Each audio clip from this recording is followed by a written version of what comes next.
Welcome to the Reach Your Keys podcast. I am your host, Joel Lopez. If you're enjoying the content, please like, subscribe, squash, swish, smash, all those things. Annihilate those like buttons, follow buttons we're on iTunes, Spotify, and YouTube. Today I have the great Chronicles of Nate. He's on here, folks. Finally got him on. Nate, how you doing, brother? I'm good, brother. How are you? And you can find Nate. Sorry, I forgot to put. You can find Nate at Chronicles of Nate on Twitter and ULC Money on Instagram. That sounds like a rap group. Who are we? ULC ULC money. Money. Yeah. ULC Unlimited Life Concepts is our company. And so, but very early on, for me and Brandon, my business partner, we were like, we would say Unlimited Life Concepts so many times. Finally, we just started calling it ULC. And so, Mm. it's kind of stuck and makes it easy for some things. ULC Money. Yeah, that sounds like some cash money. You guys are the rap Yeah, we, group. we, yeah, we may have to play off of that someday. Who knows? Yeah. And so I usually put out the audio version and then I put out the YouTube version, but my boy Nate got the fresh cut, looking clean. Yesterday, man. Yeah. Oh, look at that. Got that It's fade. it's not even Friday and got the fade. Yeah. Nice. Nice, nice, nice. So, man, I wanted to have Nate on. Nate is, one of those guys on Twitter. Is a good dude. I've, worked with Brandon and you all with what you guys do. Now it's your turn to be here on. I won't even say the hot seat, but just come in and chop it up with your boy.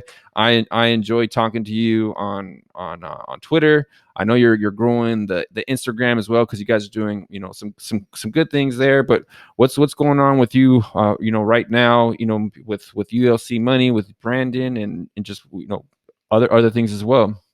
Well, we're growing quite a bit. In fact, July was the biggest month we've ever had since we started. So that's a blessing just to see that continuous growth over time. And then we're also, because our primary focus and our expertise is in the concept of infinite banking and teaching people that concept and how that can work for them. But we're also in the process of creating a more universal financial education course that's not necessarily centered around infinite banking, but just more basic things. Because I mean, you and I both know this. Financial literacy is like zero in this country, which is why so many people struggle, is because they don't understand the value of money. I was thinking about just like guys like you, guys like Joe Hart, and with everything that's going on right now, right? Like I think the piece that you kind of bring is kind not thought about so much, and being able to finance something and being able to just be like, what, I want to go buy this thing. I don't have to worry about my credit, and the money stays with me. The long term play. Like if I wanted to buy a property down the line, having that piece, because more and more, I'm still a W-2 guy. So there's decisions that maybe hard decisions that need to be made, because it's like, hey, do you want to keep your job or you want to do this thing here? And it's like, well, we're getting to a point now where your big companies are pressuring people to make decisions, and if you're over leveraged, you're not in a financially stable position. You might make decisions that you probably, if you were in a better position, would it make. But I think the piece that you bring would help you to be like, what, I'm solid where I am right now. So no, I'm not going to make that decision. I'm going to have my own business. I have a way to take care of the financing if something happened. I'm good financially, because I think that's a thing for a man, right? Like, I provide for my family, I take care of my family, but they're pressuring me to do things at work. Um, but I still want to take care of my family, so I'm gonna bite the bullet. But is that good for you? It might be good for you and your family short term, but long term, and then long term for other people in the community is, that's kind of, I don't know. I've been having those kind of thoughts lately. Yeah. Well, I mean, it kind of reminds me of a tweet I put out this morning. Personal sovereignty is more important now than it has ever been, Mm-hmm. because of the pressures that we're receiving from all these different places, from government, from corporations, all this other stuff. And so, if you can create your own private banking system, a lot of people are coming into more and more of an understanding of what Bitcoin is. And I'm a believer in Bitcoin. I've got my own Bitcoin, and so if you take infinite banking and you pair that up, or infinite banking, which is leveraging a whole life insurance policy to create your own private banking system, which is a private contract, which means the government doesn't have their hand in it. And then you also kind of pair that up with Bitcoin. I mean, you can create a privatized banking system for yourself where you don't have to worry about all the regulations and everything like that other people face.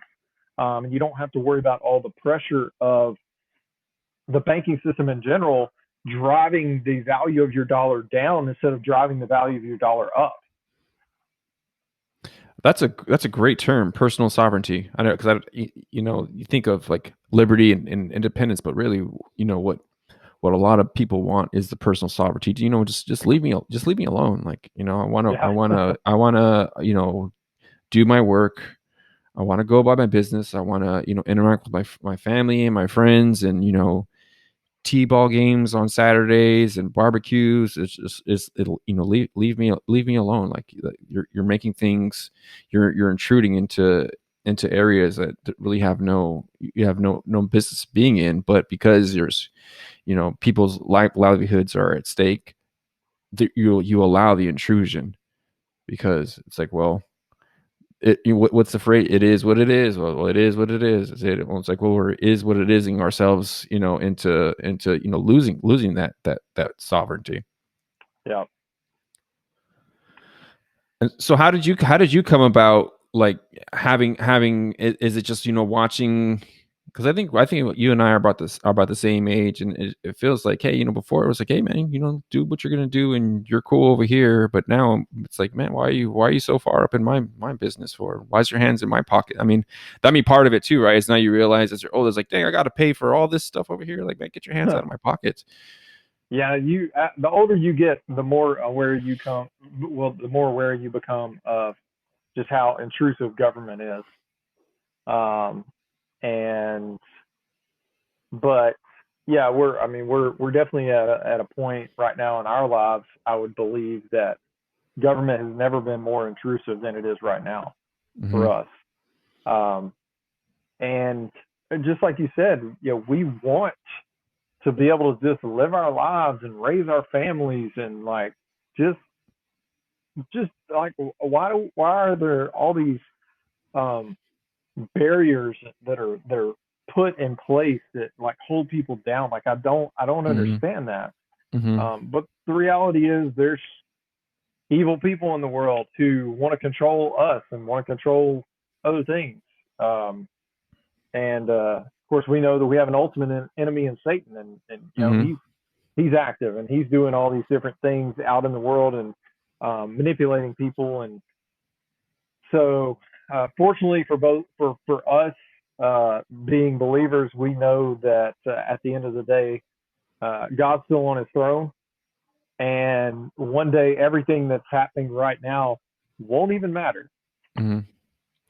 Yeah, it's interesting because you think of like Genesis, and the story of Adam and what Adam had dominion over. He gives us dominion over, the animals and the wild beasts, and the plants and all those things, but he never gave dominion over other people, and never was that part of the instructions, that we had dominion over other people. And that's why I think that when someone is ruling over you, it really like, it's really irritating, because like, no, something's not sitting right. Like, I'm a free man, and you're trying to impose on, you're trying to dominate over me, really, is what you're trying to do. It's like, no, Mm-hmm. no, that's not, my daddy said that's not right, so no.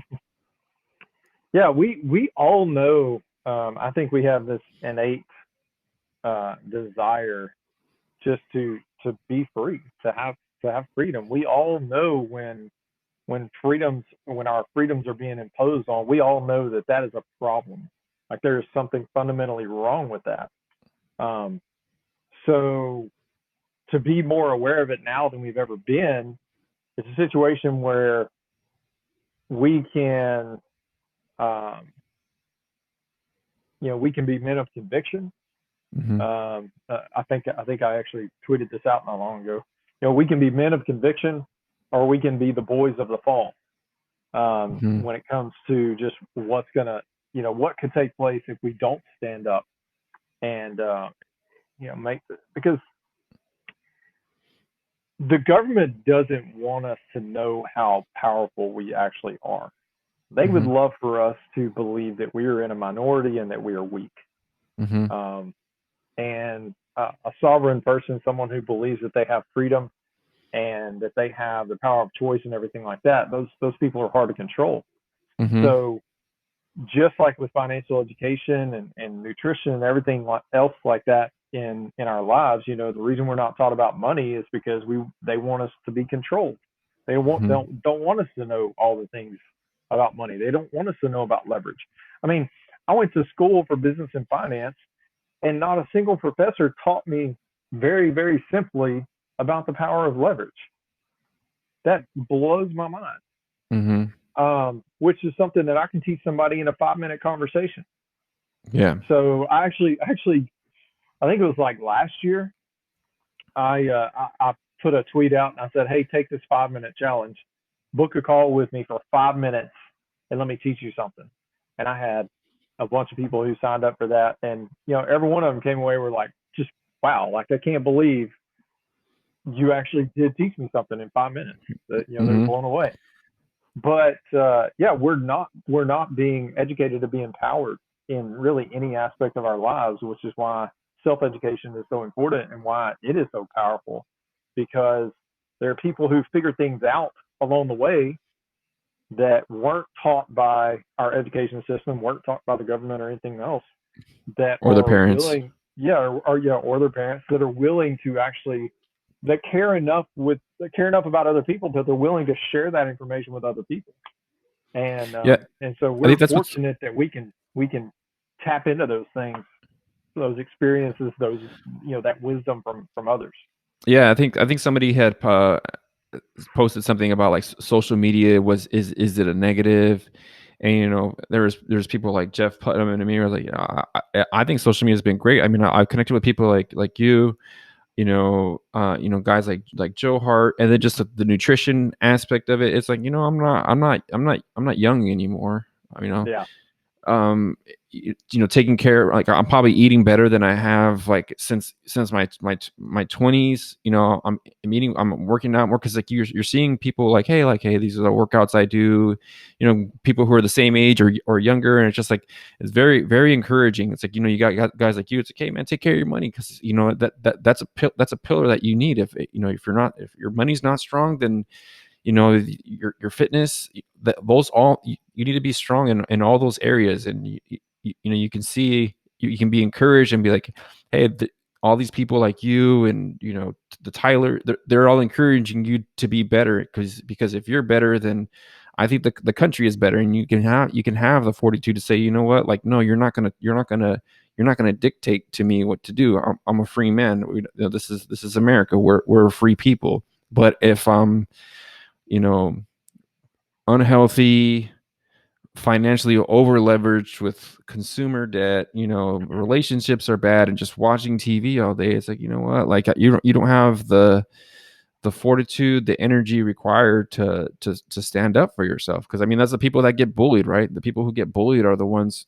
It's not the people who will stand up and fight back. It's the people who just take it, and the people who take it are because it's like, well, they don't really. I don't know if they don't know their own strength, but just they don't really have the option. But if yeah. your money is good and you can't threaten me with my money, and my health is good, and I have the energy to be able to engage, and then you're not going to tell me what to do. Well, in that community that we hang out in on Twitter, I mean that's a special place. But there's not there's not going to be any way to know one day what the impact our community is going to have on the world in general. How much of a change is going to be made just because of the things that we are creating all across that. And if you're not in that community, you won't understand that.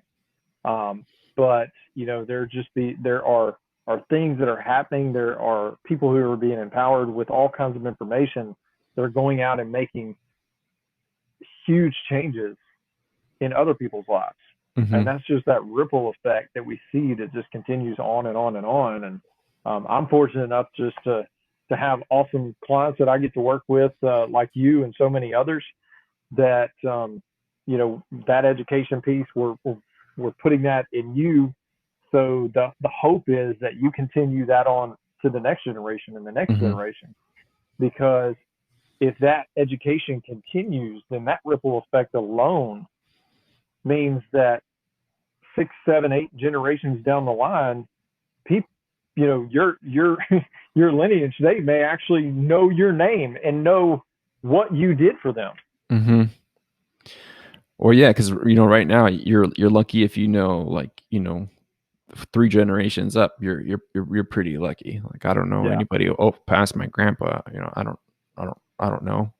My kids know my grandpa because I've been very intentional about telling them yeah. about him. But I don't think that's the norm. Maybe unless you came from some kind of like a military family, and and there was some kind of like cool history regarding it. But I think for the most part, just regular guys like me, like why would my great great great great great grandkids know me? But I mean, Yeah. that's a good point that you said. Like if I was to set them up, like, oh yeah, my great Papa Joel set us up so we don't have to go to the banks and we have land. I mean, because that's one of the things that you talk about, right? Is legacy, right? You guys talk about Absolutely. legacy, and I think you know maybe when you don't have kids, that's not a thing. But once you have kids, and you're like, oh, what what am I doing here? And the time's going by really fast now. Like my kids are young, but man, it's going by fast for me. So yeah, what am I going to give to them that would be worth remembering? Well, and everybody wants to be remembered, and most people want to be remembered for something positive. There Yeah, are some yeah, yeah. there are some who, for whatever reason, they just don't care about their legacy or whatever. But most people who want to be remembered for something positive. And so, if you are able to learn some things about money that you can pass on to your kids, and they can pass on to their kids, and on down the line, well, that's a great gift. I think you've spoken about your father. I think that kind of illustrates the point, right? Because your dad, he had a well paying job, and he kind of left that to pursue a dream. I mean, I'm sure as a young kid, seeing that probably had a huge impact on you and the trajectory of your life. Yeah, absolutely. My dad was in a corporate job, and his dream was to own his own business. And so eventually he left that corporate job, and he started his own business in 1989. Yeah, started his own athletic shoe store. It was kind of like a Foot Locker, but it was Hmm. independent. But I mean, I grew up with I grew up with all the latest Jordans and Uh huh. Air Maxes and Uh-huh. all this stuff. And Uh-huh. so it was cool. I grew up in the shoe business, Are and you were you a, did you end up being a sneakerhead or no? I am somewhat. I have some retros in the Okay. closet. Okay. Um, Sorry. Go ahead. so I'm not as much now as I was 10, 15 years ago. Okay. Once I started having kids, my priorities changed a little bit. Yeah. Yeah. So, but I still have a few retros. Um, but growing up in that atmosphere of just seeing my dad kind of, now, I mean, he still put in a lot of hours in his business, but at the same time, anything that he ever wanted to be off for, he just made it work where he was all for it. So Mm-hmm. he was always at our sporting events. You know, he helped coach teams. He sponsored some of our teams growing up. We took a lot of family vacations. Like, I think there's like maybe a handful of states that I haven't been to in my life. Mm-hmm. So I've been to a lot of places over the years, and so there were a lot of memories that were built through that. And so that's, as I've gotten older, it's, and as my kids are getting older, it's way it's way more important now to create experiences than it is just to have stuff. Yeah. Yeah. Um, did you start? I mean, because you went. It sounded like you went the kind of traditional route that was espoused. Go to college and do that whole thing. Did you go and get a W-2 job after school, or did you kind of go to school and then head out and start your own business? Yeah. Like, what was that? What was that for you? Well, I had I actually worked for my dad starting in junior high, all through high school, um, all through college, and then even a little bit after college. I built a website for his company in 2003, and it took off. We started shipping stuff all over the world. We had Mm-hmm. customers in Japan and Greece and all over the place. And I ran that full time for 5 years. And then in 2008, I left the company, um, and went and uh, just kind of pursued some other things. And part of that was because all I'd ever known was my dad's business. And I knew that if that's all I ever did, that one day I would wonder what else was out there.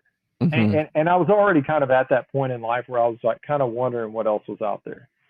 Um, and so, like we didn't leave on, like I didn't leave on bad terms or anything like that. In fact, I Uh-huh. even stayed on in a consulting role, but I just wasn't physically there in the location Uh-huh. running everything the way I was before. But yeah, I went and pursued some other things, and you know, uh, started some other businesses. Uh, Most of those weren't successful. Uh-huh. I had one that was successful. That was in 2017. I had a consulting business that was doing really well, and but it wasn't something that I was really passionate about. The Yeah. money was good, but it Yeah. wasn't something that I was really passionate about. And it was actually January of 2018 when I read the book Becoming Your Own Banker by Nelson Nash. Mm-hmm. And immediately, once it all started clicking, the concept started clicking, and I did the research and saw that there was value there, that people were really having success with the concept. I became just really enamored with the information. Mm-hmm. I became obsessed with it, so to speak. I wanted to learn as much as I could possibly learn. And what I found out very quickly was that this was something that I was really passionate about. Something I got excited about, something I was passionate about. Same with Brandon. I mean, we were accountability partners. We grew up together. We went to junior high and high school together. We had kind of grown apart over the years, but we had reconnected. And so we had become accountability partners, and it was in the midst of our relationship, our accountability, where I read the book Become Your Own Banker. Immediately gave it to him. He read it. I knew because of his Dave Ramsey background, and he was either going to tell me I was an idiot, Uh-huh. um, or he was going to, his eyes were going to be open to something completely Uh-huh. new. So I knew that one way or the other, he was going to scrutinize it more than anybody else. And that was what Mm-hmm. I really needed, because I needed somebody else's opinion. So once he came back and said, yes, I don't get it all, but if this is real, this is crazy. Mm-hmm. Then we just started doing our own research, trying to figure out what was going on with it. We're fortunate enough to find some mentors, Mike and Chris. We found their podcast called Life, Success, and Legacy, and started listening to it. And they were just very just very genuine in their conversation. They were just very matter of fact about what infinite banking was and what it wasn't. They weren't trying to make it into something, get rich quick or whatever. Yeah. Um, and so we were really drawn to that. So we reached out to them and let them know that we had read the book and were interested in the concept, and they uh, started teaching us more in detail how all that worked. And it was through that we just both, Brandon and I, every time we got on the phone, it was like it always went back to the same thing. We were just excited. We had this peace and confidence that we had never had before in our financial situations Hmm. going forward, and we knew that, man, like we want to teach other people how to do this. Like it was clear there was something we were both passionate about and something we wanted to do. So we let Mike and Chris, our mentors, know, hey, we've just been inspired by y'all, and we want to do what y'all are doing. And so they poured into us for 2 years as we were building our business, and then they eventually just kicked us out of the nest, and they said, all right, we can't teach y'all anything else. Y'all got it. What's cool about your story is just that you and Brandon did it together, and that I think that's really encouraging, right? Because it's one thing to do it by yourself, and that's great. But if you're able to do it with somebody who you trust, they can encourage you. If you fall down, they pick you up, vice versa. But also having those mentors there for you, so that it's really like, if you're gonna set out, that's kind of the way to set out, right? Is set out together with people who are aligned with your vision and your values to be able to go and set out, because you can, they'll watch out for you, but you can really go full speed, because it's like, all right, like, he'll pick me up if I fall, I'll pick him up if Yeah. he falls. And if I'm going off the guardrails, I have people who kind of can see on the horizon, like, hey, I can see this thing coming down the pike. Watch out, or just be aware. I think the saying goes, if you want to go fast, do it alone. If you want to go far, do it with someone else. Mm-hmm. And that's that I can see that all throughout our business partnership, our relationship is I wouldn't be where I'm at if it wasn't for him. He wouldn't be Mm-hmm. where he's at if it wasn't for me. We have a great complementary relationship where many of my strengths are his weaknesses, many of his strengths are my weaknesses. And Mm-hmm. so it works out really well, and we've been able to kind of bring that together. And it's just been a blessing from the Lord to have that type of relationship where, I mean, in the years that we've been doing this, we haven't had a falling out of any kind. And we knew going into it, the statistics on partnerships are very, very low, Mm-hmm. partnerships that actually work out. So we Yeah. knew that we were actually putting our relationship on the line by doing this. But the one thing that we always say to one another is, as long as we remain selfless in this business, it will always work.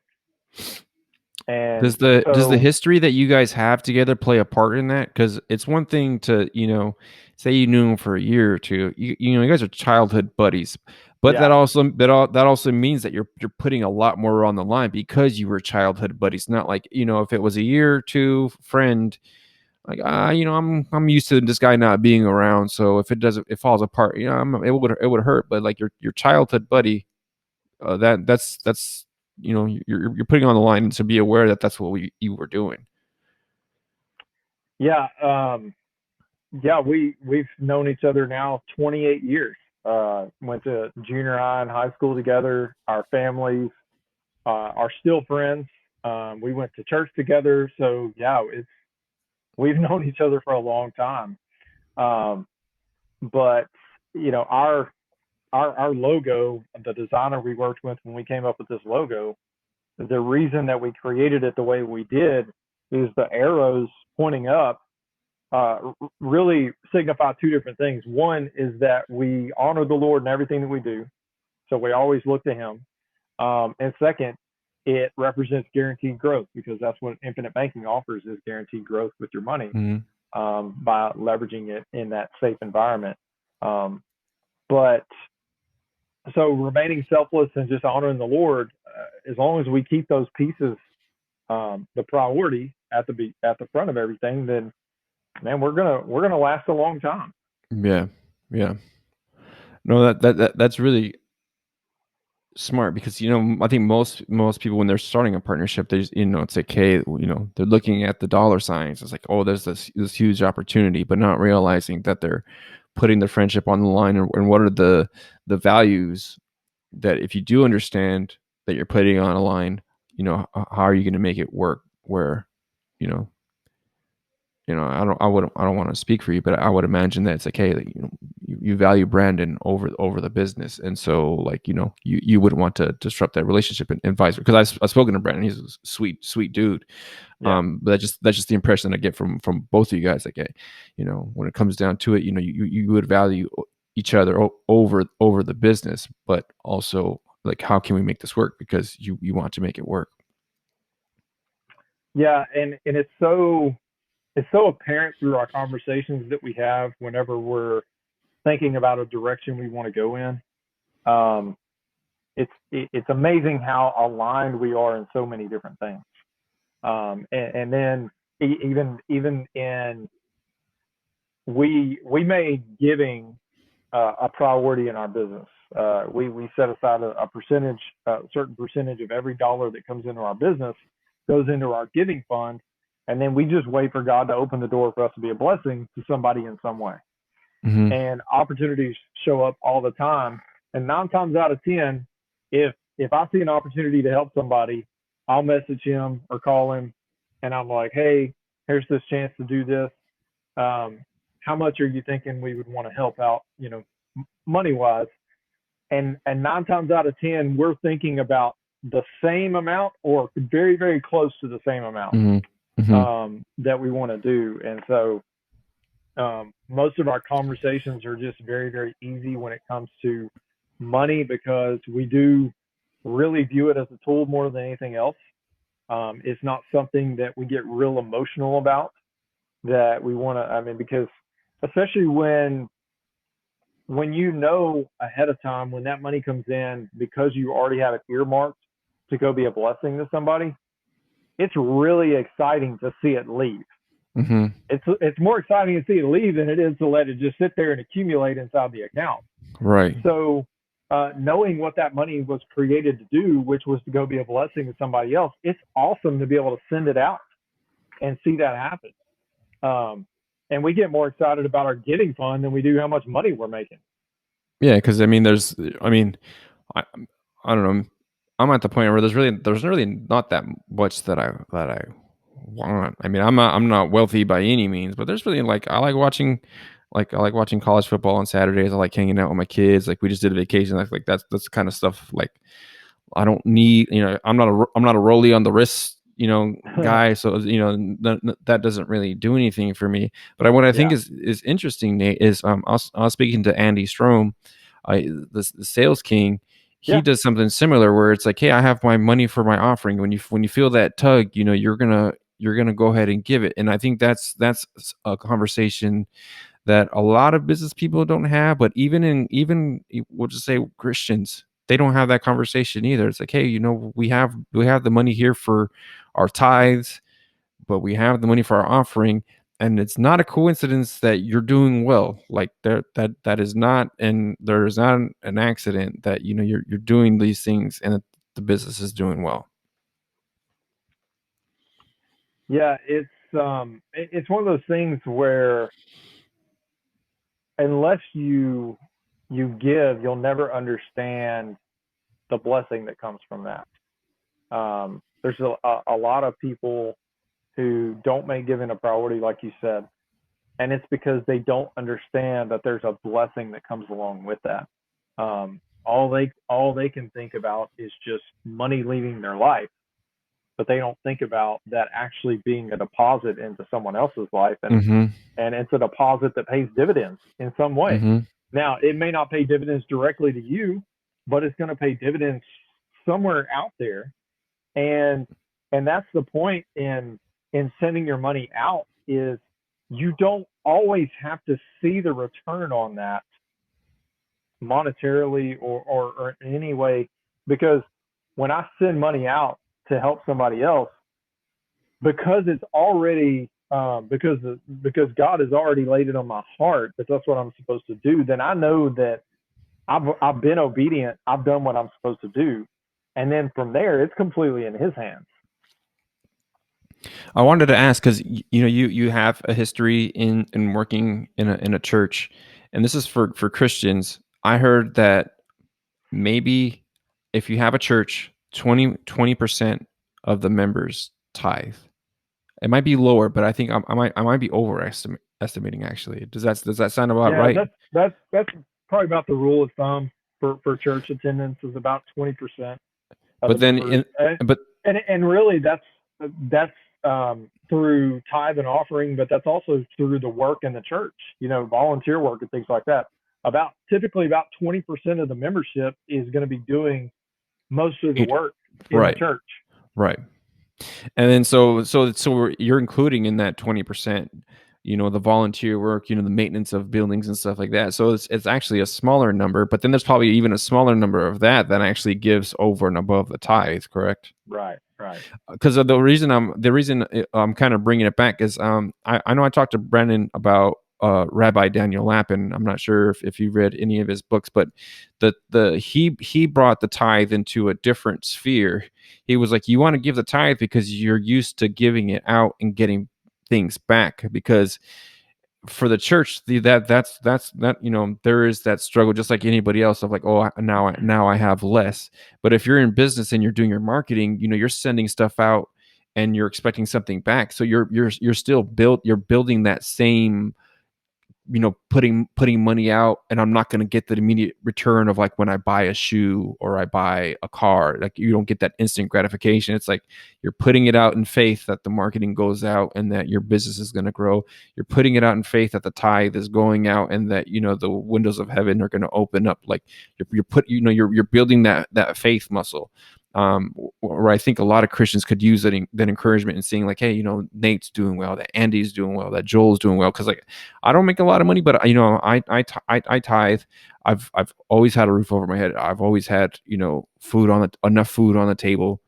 Thank God. So it's like sometimes there's been times where it's like, oh man, it's tight, but we're gonna do it anyway. So there's always been Yeah. enough, and I think that there's not enough talk of like just real people like me and you, like, what, some years it skyrockets and some years it's tight, but either way it's all good. Like it's still like that muscle it's automatic. Yeah, one of the things that my wife and I started doing years and years ago is whenever we would get paid, um, that we would just take the cash out of the bank right up front, so that tithe, that money that we had already set aside, was the first fruits, so to speak. Right, right. Um, and that really did two things. One is it got us in the habit, and it kept us in the habit, but at the same time, it also prevented us from getting in a situation where, like, I don't know if this has ever happened to you, but like one week we would forget to write the tithe check at the church, hmm and then we're like, oh man, we gotta do it next week. But then you feel like now you've got like this debt that yeah. you owe God, and it, like, now you've got this guilt and this shame that's come on you because of that. Um, and so just to not have to worry about that, we just, we know that is what that is set aside for. Um, and just like we've always had a roof over our head. We've never gone hungry or anything like that. And I have to believe that's just um, God's faithfulness to us through our faithfulness in giving. Just a small part of it. Hey Nate, you dated yourself writing checks. checks giving, Well, you know brother. what? It's actually, I mean, I still write business checks, but it's only because um, when I started writing my own paychecks, there was something very, very satisfying Oh, I with bet. that. I bet. So, So even though we could do everything electronically now if we Mhm. wanted to, I still prefer to write out my own paychecks by hand. Yeah, Um, I think that's really interesting that you say that because I had a tweet because like somebody, I think it was like Oliver Canteen said that credit something about credit cards changing, our mindset on money, and that's very true. But I also yeah, said direct deposit because the money just goes into the account. I don't even know. It's like there's money in the account. Whereas before, like I'm old enough where I used to have to go in to get my paycheck and then go take it to the bank, and you would see it, hold it. There is something about holding that.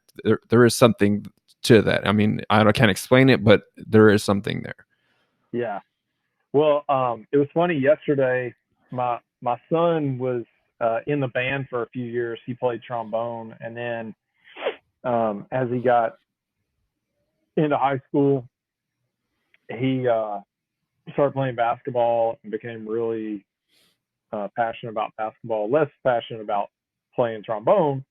So he's not playing trombone anymore. So somebody contacted me who has a middle school student, and they knew that we had this trombone that he wasn't using anymore, so they offered to buy it from me. And so I met them yesterday, and they wrote me a check for Mm-hmm. the trombone, and I was like, man, I was like, I don't even have a personal checkbook anymore. I wouldn't even like if I had to write a check for something, I would just be in trouble. Uh-huh. Like I have my business checkbook, but I don't even have a personal checkbook anymore. Mm-hmm.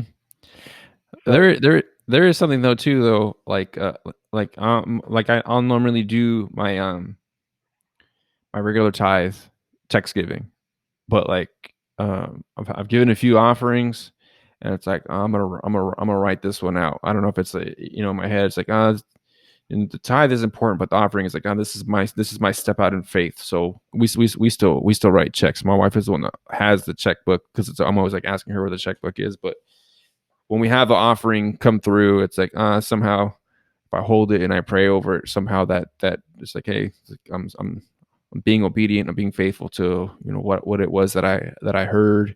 So the checkbook still comes in handy for that. But on the flip side though, the text giving kind of sucks because our church still hands the bucket around, and then uh it's like you text give and the bucket comes around. It's just like huh. no, I text I Yeah. gave. I'm wrong. I'm wrong. Yeah, like Yeah, I use my phone. I Yeah. use my so there is that. I always kind of I have little jokes in my head. So those are little silly thoughts I have in my head. It's Oh, like you have all kinds of jokes in your head. I don't know, man. I don't know.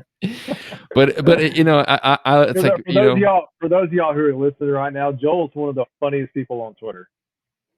I appreciate that. Like people enjoy it. Like to me, I'm just being silly, but Yeah. I'm glad people enjoy it.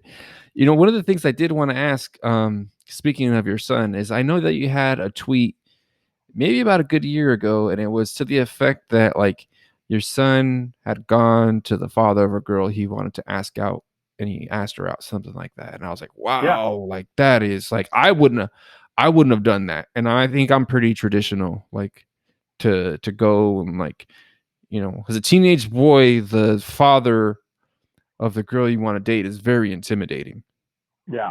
Like I know I was intimidated. Like here I'm like I was 16-year-old kid. Like that's pretty intimidating. If you are you I don't want to I don't want to get into his business, but did you guys talk about that, or is he just did something on his own? Like Well, I just thought that was I just thought it was fascinating, man. Like really, I was like it, that's because that's the kind of kid I want for my daughter to date.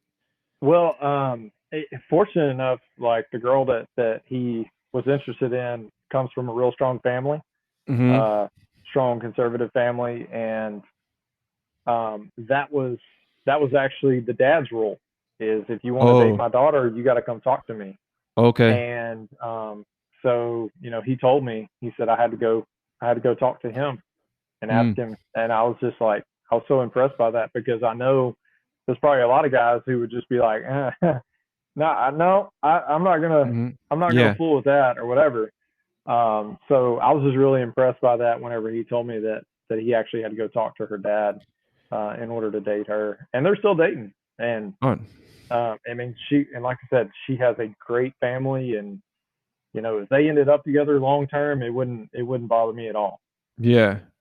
Well, that's because yeah, there. I mean, there is places where it's like, well, parents don't care who their daughter goes out with, and so like Yeah. whatever. But I think that would that'll filter out a lot of the boys with bad intentions, or no, just out for whatever. And your son, he really had to like her to like, oh, do I like her enough to go talk to her dad? Like Right. that's a whole another ball of wax.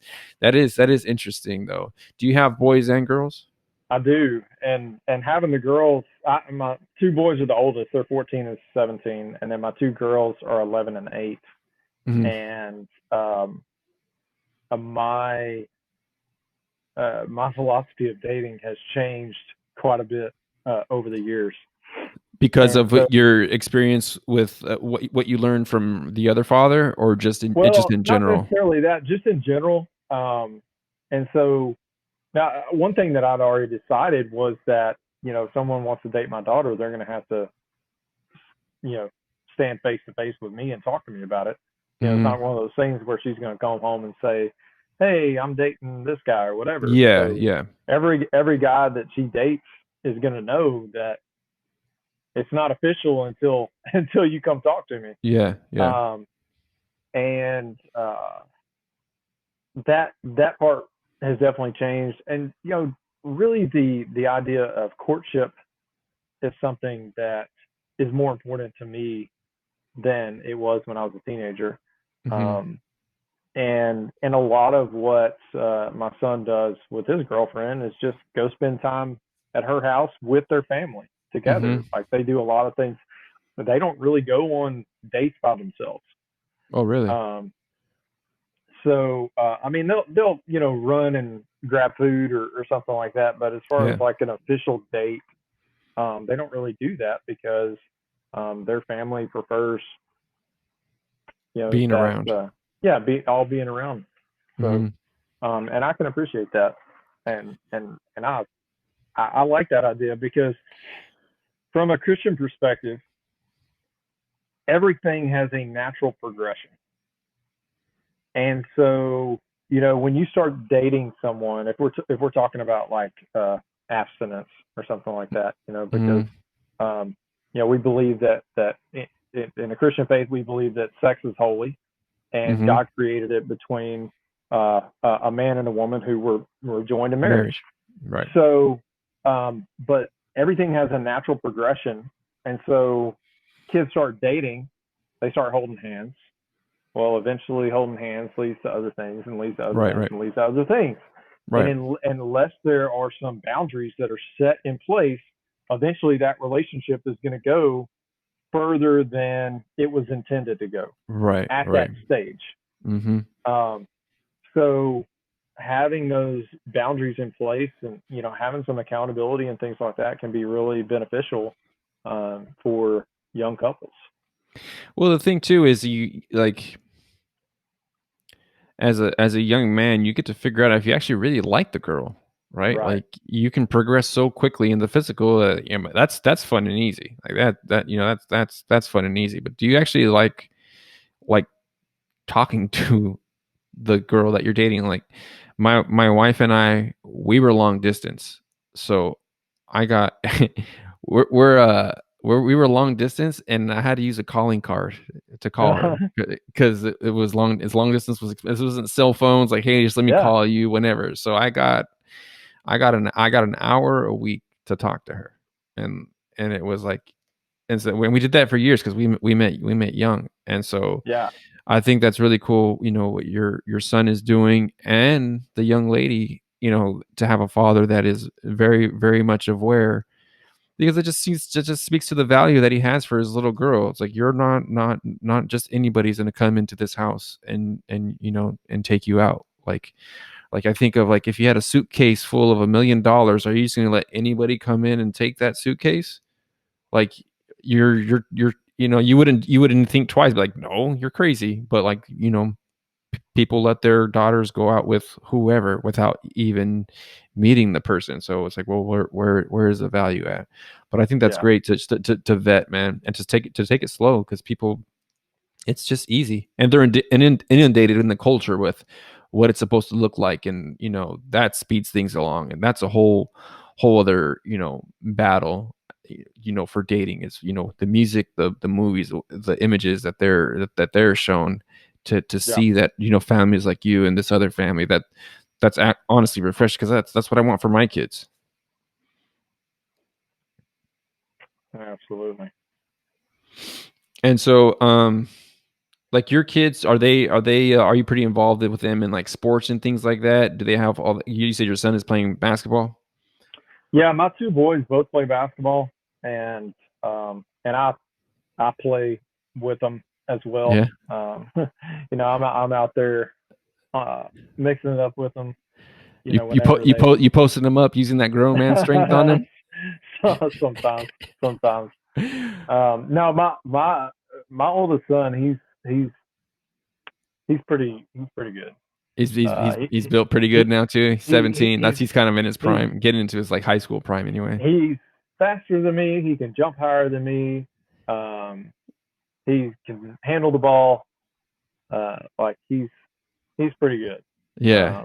He would really like to play ball in college if he can Uh-huh. find somewhere to get on. Um, yeah, that's just what he's passionate about, and it's fun. It's fun watching him play. And my youngest son, because he's had older brother competition Mhm. growing up, um, he's he's going to be good. Yeah. So they're both going to be good ball players. Yeah. They're both good ball players now. But my youngest son just needs to grow a little bit because he's growing the same way that I grew, which Mhm. was when I was a freshman in high school. I was still real small, Mhm. and it was like my sophomore junior year before I really started hitting my growth spurt. Mhm. And unfortunate for him, he's growing the same way I grew. Uh So so yeah, we'll see once he hits his growth spurt. I think he could. I think he could probably be as tall as me uh because I'm 6'2". My oldest son is about 6 foot right now. He might pass me. Who knows?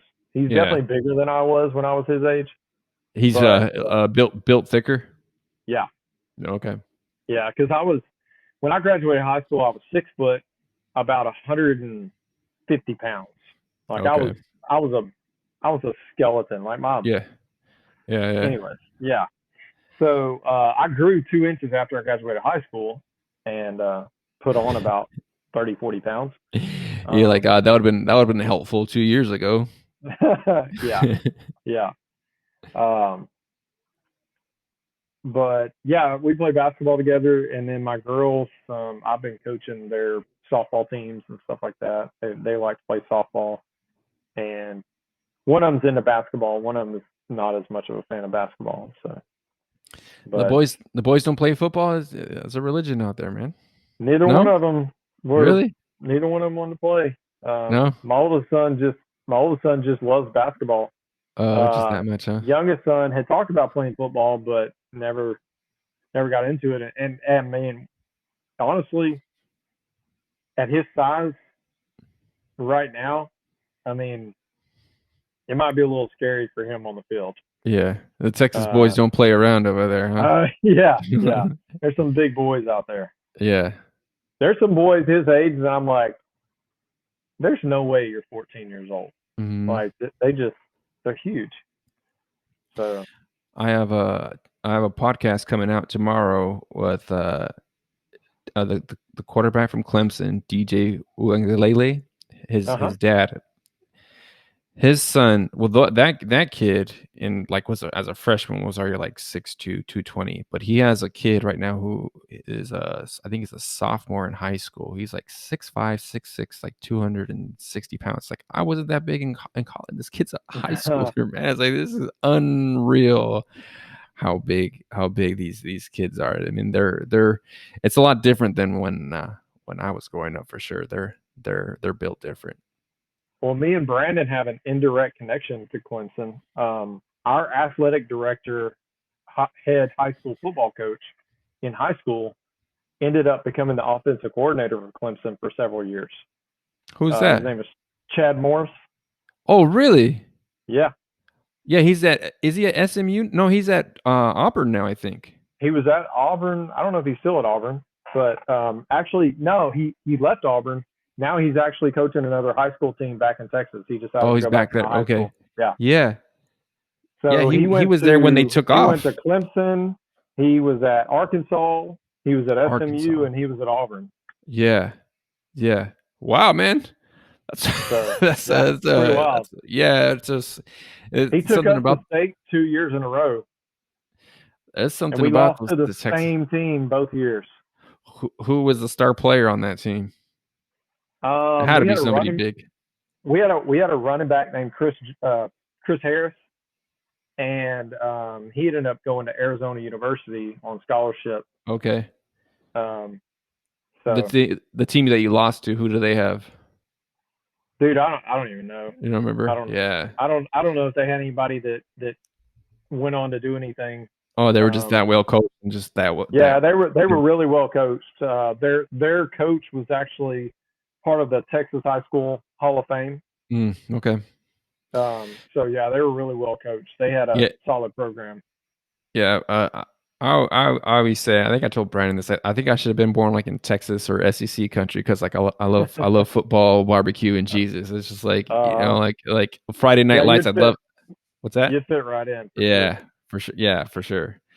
Um, yeah, I'd love to go go to Texas and see like a Longhorns game, but also check out a high school game because there's top programs there all across. But it'd be kind of cool to go see an Odessa game, Odessa Permian, just because.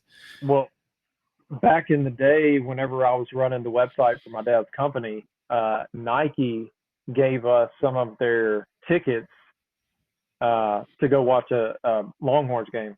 Hmm. So that was when Vince Young was there. So I got to go watch Vince Young Oh, play. nice. That was pretty cool. Yeah, yeah. That's pretty cool, man. That Because I mean, he was something else. he was an insane college quarterback. Hmm. No, I was a fan, and I'm a UCLA fan, so there's a special place in my heart for them beating USC because Oh yeah, I would oh hear yeah. it from my I friends remember all the that time. game. I remember where I was watching Uh-huh. that game. Yeah. That was incredible. So you're a Longhorns fan then? Yeah, I've been a Longhorns fan Okay. for a while. I wasn't sure because sometimes it's A&M or I mean, I guess if you went to Texas Tech, then you'd be a Tech fan. But I don't know if Yeah, there how many people. I moved to Texas when I was in seventh grade. I started off in Louisiana, but I claim Texas. I don't claim Oh, Louisiana. okay, okay. So when I moved to Texas in seventh grade, people told me, "All right, you got to pick a side. You know, Aggie or Longhorn." And most of my friends were Longhorn fans, so I was like, "All right, well, I'll be a Longhorn fan." So I became a Okay. Longhorn fan through that. Yeah, there wasn't a lot of cheering to do for A&M back then too, so there would really have been a reason Yeah, to be an A&M fan.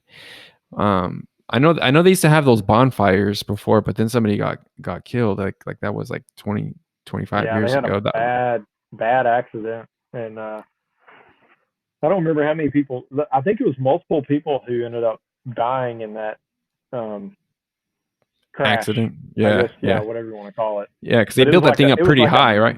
massive, like huge bonfire, Yeah. like bigger Well, than I even thought was possible for a bonfire.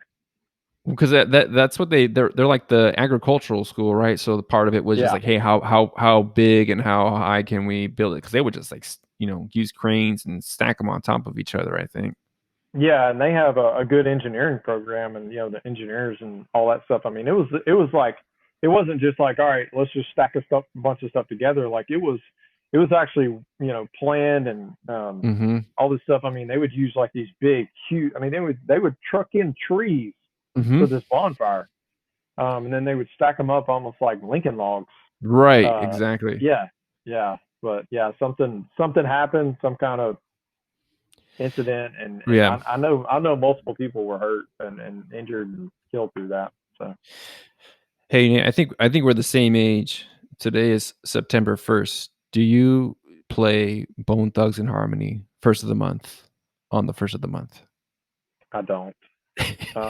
But there's some kind of story behind that as far as like What it was like they were all gonna like kill themselves at Oh, that's some right. point or something. Yeah, it You was remember weird, right? that? They were, yeah, it Yeah, was in the quote. they were strange. They were strange. They were Um, strange.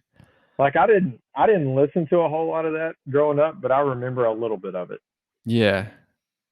I was talking to Stephen Marshall yesterday because he was like, I grew up in Kentucky, so like we thought we were really cool because I grew up in LA, so we would hear all the music first, and then like eventually it would like trickle down across to like the Midwest and stuff. So he was like, yeah, we were probably like a year behind what was happening in LA, and we thought we were so Yeah. cool because then you were in Texas, but Texas was that's not small, but I don't know how it was growing up over there, but maybe that's why my sense of humor is the way it is because I grew up in LA. Well, I'll date myself a little bit. So when I was 15, 16, I was 16. I was driving through my small town, and uh, I was going to pick up a buddy of mine. We both worked at the same place. We both worked for my dad, ironically. I was going to pick him up, and we were going to work. It was on a Saturday. It was my brother's birthday, and I was coming around this curve, and I was trying to put one of my Puff Daddy CDs into my Mm-hmm. CD player, and I dropped the CD on the floor by my foot, and I reached down to pick it up, and when I looked up, I was running off the road, and I ended up overcorrecting, and I lost control. I ended up rolling my truck No way. because I dropped a Puff Daddy CD on the floor, No, and no way out. I never told my parents that. Now they're gonna listen to this and be like, "That's what you were doing, Nate." I told them that I dropped something, and I reached down to pick it up, and but I Yeah. didn't tell them I was fooling with my CD player. So Was it the one like the portable CD player that had the cassette connected to it, or was it no, it actually was a CD player? I had a system Uh, back then where like system. it had the detachable face on No it, so you could way. take it take it with you, so nobody stole your stereo. Yeah, That was the power move, huh? You yeah, take out the face and you had your little case for it, and then yeah, walked out. yeah. Yeah, that was you were big time, man. You had I had a the job, so I had a roof That's over my true. head. My parents were feeding me, so what else am I going to spend my money That's on? true. You had to go buy another Puff Daddy CD for sure, though. Yeah, I'm trying to remember which one that was. Like which It's no way out. It's the one with is the that which one it was? yeah, it's the one with Okay, Biggie on the that's on it. the Yep, on the yep. first the first track. It was like a sepia. Um, the cover was like sepia tint or whatever. It was like what Which sepia is? no, I don't. Okay, so go look it up. It's like a filter. Like anyways, never Yeah, mind. it's all of them standing out front on the on the Yeah, on the cover. Yeah, that's actually a good album. I still listen to it. P Diddy. yeah. All right, Nate. But I think we're coming up on time here, brother. This has been a lot of fun, man. I've been looking Yeah, I forward to enjoyed it. speaking to you for quite some time, man. But Nate, he's at Chronicles of Nate on Twitter, ULC Money.